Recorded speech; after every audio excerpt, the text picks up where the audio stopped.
Hey everybody, welcome back to the Y Project. Today we are here with Mr. Wright. Hello. Hello, how are you? I'm doing well. How are you doing?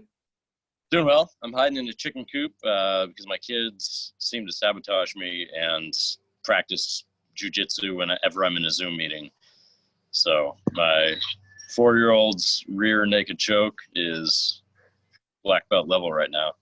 That's why I'm looking around and why I'm talking to you from this covert location of a chicken coop in construction. I was wondering where you were, but I wasn't gonna ask. Yeah, we got the chicken coop outdoor run and the shed here being built. That's what I do on my weekends. It's a good time. That's so awesome. Are you gonna raise chickens for eggs or for meat or both? For eggs, yeah, my daughter's already named them all. So I don't know. When they get old and stop laying, maybe we'll just happen to have a chicken in the freezer. I don't know what happened to the other ones. I So won't yeah, tell Clara. yeah, that'd be good. Thank you. Cool. Well, tell us about your why, like what got you into being a principal, maybe how you even started teaching, and then what keeps you coming to work every day and what you love about Baker. Okay. Yeah, so I got into teaching, well, almost 23 years ago now. Taught at Mount Vernon High School. I grew up, I was very fortunate. I got to grow up kind of in two families. My parents divorced early, and so my dad took the entrepreneurial route and made a bunch of money. And my mom married a landscaper, and we lived a pretty basic life during the week, and then a little nicer life on the weekends when we'd go see my dad. And so I really just got to see the value of family and the value of relationships versus the value of money, because for one family, the relationships piece was big, and for the other family, the money piece was big. And it seemed like I learned firsthand that money does not make you happy. In fact, money, a lot of times, if you got enough to pay the bills and put food on the table, that's awesome, and that does make you happy. Um, Definitely happier than not having any. But once you make a little more than that, it really just becomes a drug if you let it. And making a million leads to wanting to make 2 million and then 10 million and 20 million. You're never happy. So I kind of saw that part firsthand. I just wanted to do something that made a difference. I know a lot of people say that. It sounds cliche, but I really wanted to do something that would allow me to make a positive impact on people's lives. And teaching was kind of that thing for me. Um, my stepdad was Catholic, and when his father passed, we had a Catholic funeral. And I remember being super impressed at a young age at how this priest was able to comfort families in a time of distress. And I thought about, well, maybe I should go into the ministry, but I wasn't really a believer, so that would be weird. It'd be a tough lie to pull off for a lot of years. So it just kind of came to me one day, teaching. That's what I want to do. So I was in high school, knew I wanted to be a high school English teacher, went to college, ended up at Mount Vernon High School, taught there for 17 years in the high school English department, loved it, became chair of the department after a while. And that was sort of what led me, I guess, into leadership, because I loved running a classroom. I loved running a department. And so then I was surrounded by a lot of really good leaders who were really inspiring. And the same things that kind of drew me into teaching drew me into leadership.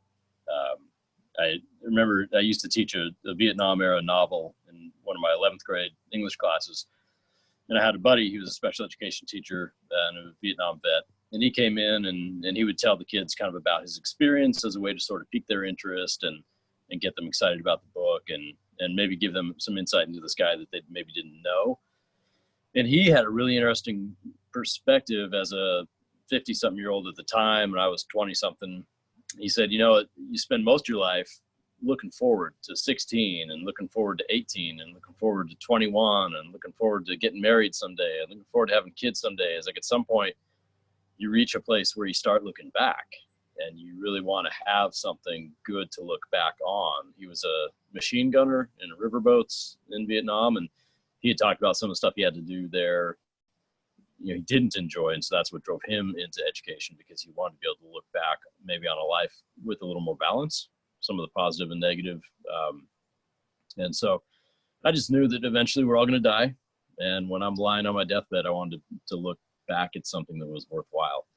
And so as I've kind of spent some time in education, I realized that leadership was just sort of that next place to go for me. Some teachers are super excited to be in the classroom in an entire career. And I thought about that for a long time. In fact, I may go back to the classroom at some point. Some days in admin are better than others.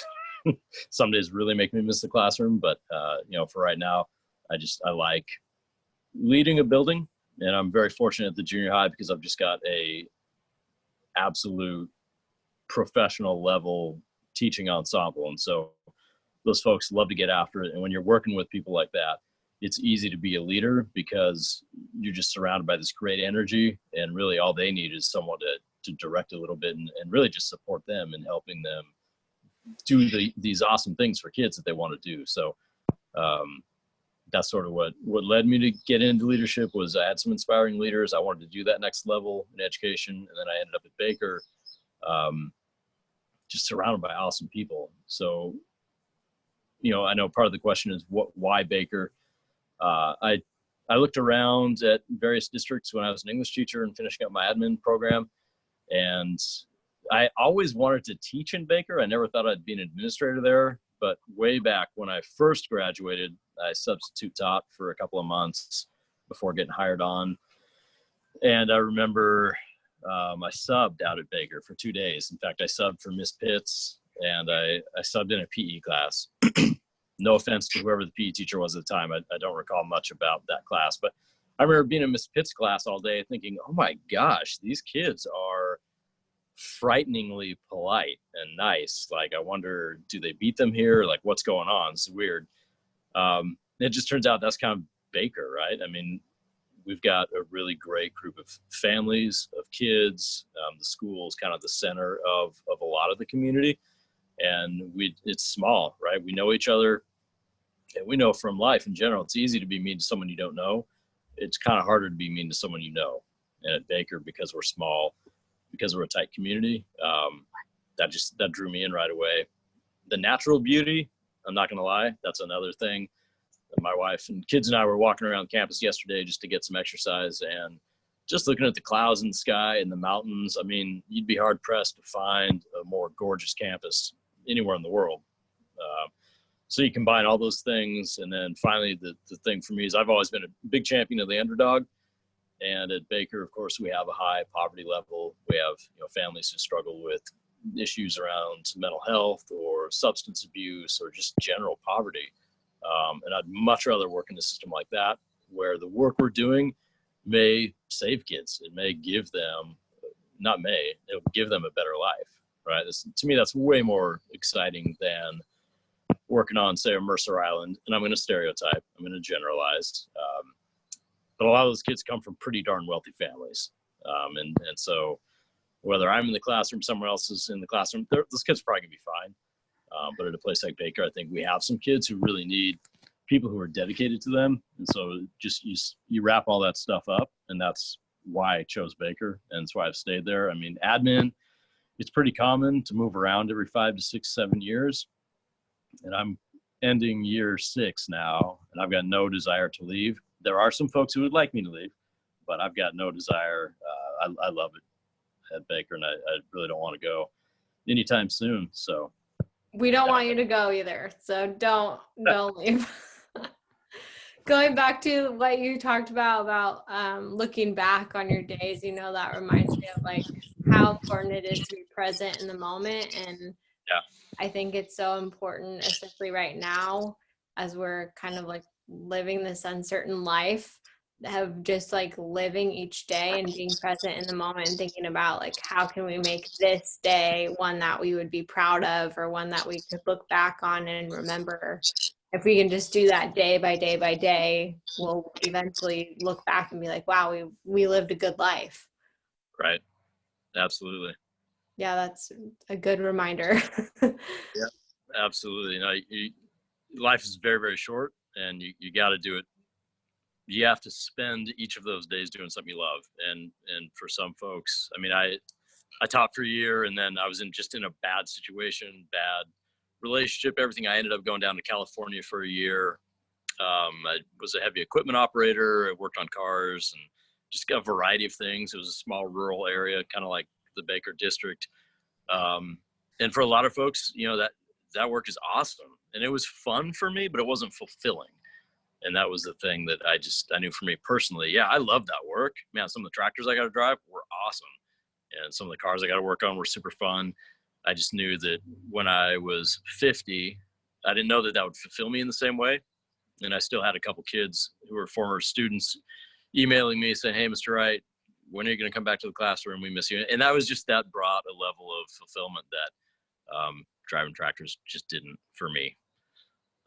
So got back into teaching. Yeah, our time here is short. You got to spend it well. Yeah. And that's different. Every person. Totally.